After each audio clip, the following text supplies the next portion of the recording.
Tekad kader dan pengurus PDIP ini terungkap dalam konsolidasi PDIP Badung di PAC Petang di Balai Banjar Petang Kelod. Ketua PAC PDIP Petang Madestiari mengatakan tahun 2015 merupakan tahun emas bagi kader Banteng di Bumi Keris setelah 2 dekade puasa kekuasaan akibat kekalahan pada Pilkada Badung sebelumnya. Untuk itu Setiari berkomitmen mengamankan dan memenangkan rekomendasi. Apabila nanti ada pengurus dan kader PAC melakukan pembelotan, pihaknya siap bertindak tegas. Dalam pidatonya, Setiari juga menyampaikan dukungan kepada Ketua DPC PDIP Badung Nyoman Giri Praste untuk menjadi bakal calon Bupati Badung. Namun demikian, Setiari menambahkan pihaknya tetap menyerahkan kepada DPP partai dan berharap rekomendasi yang dikeluarkan nanti menunjuk kader partai agar pengalaman pahit mengusung non-kader tidak terulang lagi. Ketua DPC PDIP Badung Nyoman Giri Praste mengapresiasi jajaran PAC PDIP Badung yang telah mampu melakukan konsolidasi untuk meningkatkan soliditas, utamanya dalam menyongsong dan memenangkan jagoan PDIP dalam Pilkada Badung 2015.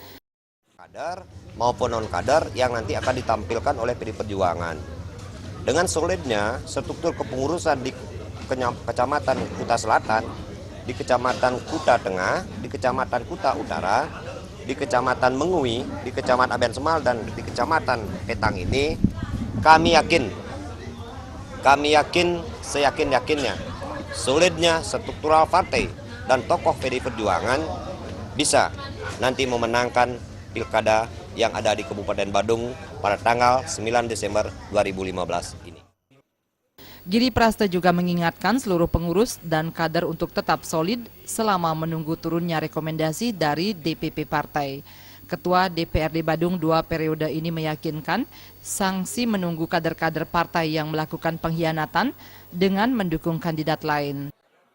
Tindakan tegas kita keluarkan dan kita akan lawan sampai dimanapun kalau berani dia mengingkari daripada komitmen ideologi Pancasila 1 Juni 45 dengan konsep rohnya adalah Trisaktinya Bung Karno.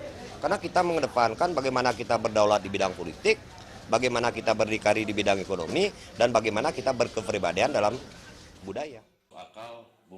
Kegiatan konsolidasi PDIP Badung di PAC Petang juga dirangkaikan dengan pembukaan perayaan Bulan Bung Karno oleh pengurus DPD PDIP Bali, Ketut Suryadi, yang akan dilaksanakan di seluruh Bali. Perayaan Bulan Bung Karno di PAC PDIP Petang diisi pesta kuliner rakyat gratis bagi masyarakat, pemutaran film dokumenter Bung Karno, dan pembacaan puisi Aku Melihat Indonesia. Tim Liputan melaporkan.